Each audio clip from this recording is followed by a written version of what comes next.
Yo, what's up, good people, man? We here with another week of Sunday School with Pat.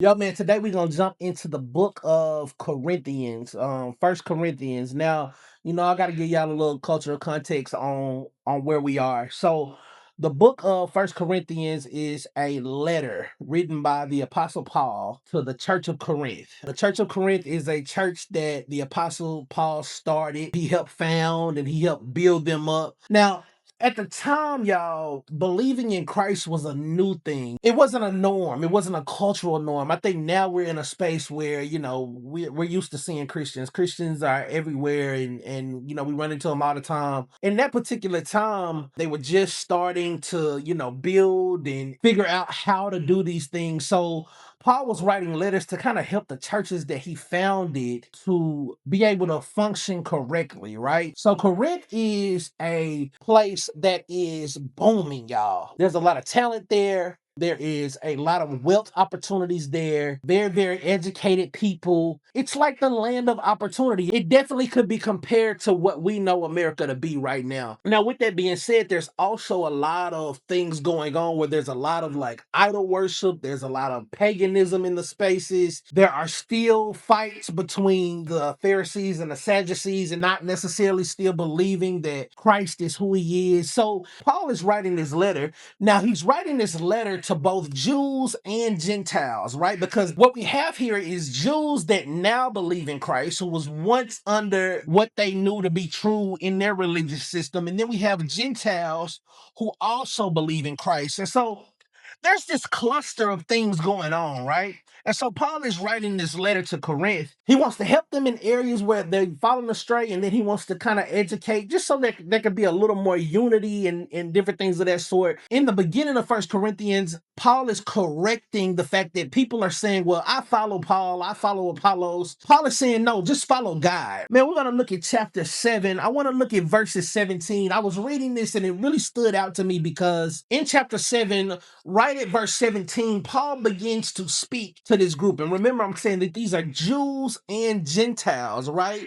And he's establishing something that I think is very, very powerful in this time. And I'm hoping that you can receive the same thing that I received. Let's read it. Chapter 7, verse 17, it says, let each one live his life in the situation the Lord assigned when God called him. Now, remember, he's talking to both Jews and Gentiles. I'm going to keep reading. It says, this is what I command in all the churches. Was anyone already circumcised when he was called? He should not undo his circumcision. Was anyone called while uncircumcised? He should not get circumcised. Circumcision does not matter, and uncircumcision does not matter. Keeping God's command is what matters. Let each of you remain in the situation in which he was called. You have one Hebrew group of people that are still locked into their religious ways. And then you have a new Gentile group of people who feel like they have to do a certain thing to be able to gain access or be able to be approved by God, right? So Paul says here in verse 20, he says, let each of you remain in the situation in which he was called.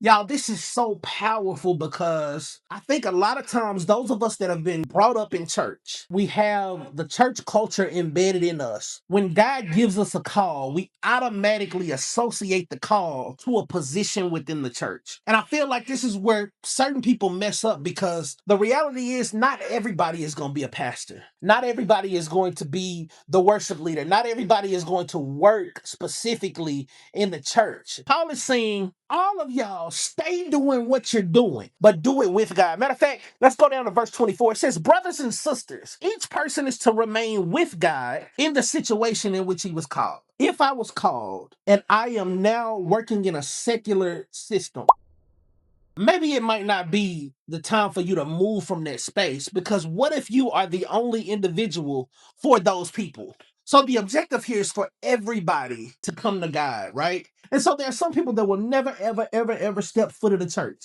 And I'm saying this to you guys because this really, really was a big thing for me. When I first got called, I was in a space like, oh man, I can't never do R&B music. I can't never produce hip hop music. And this is my love. This is the passion that I've done. I got to completely throw all of that stuff away. But the reality is a lot of people are not going to go to church, y'all. And so you have to bring the spaces, which is you. You are the church to them. Paul is saying, continue doing what you're doing, but do it with God. If you're in a secular space, be in that secular space with God, knowing that you have God's agenda. So many times we get into places where we feel like, oh man, well, I know that I have a call from God, so I have to be in a church. And I'm not telling you not to be in a church, because there are some people that are supposed to be pastors. There are some people that are supposed to be worship leaders. There are some people that are in those spaces, but not everybody is supposed to do the same thing. God is so much bigger than the church service, man. I want this to be freeing to somebody who has been battling with this space. And maybe you've been in a space where you're feeling guilty for doing the job that you do because of the call that you have.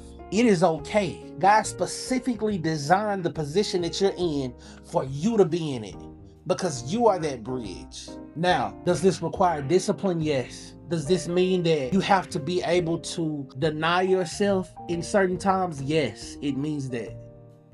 But God called you to that in the space that you're in. And yo, you can do this. You can do this. You can do this. I mean, you can do it.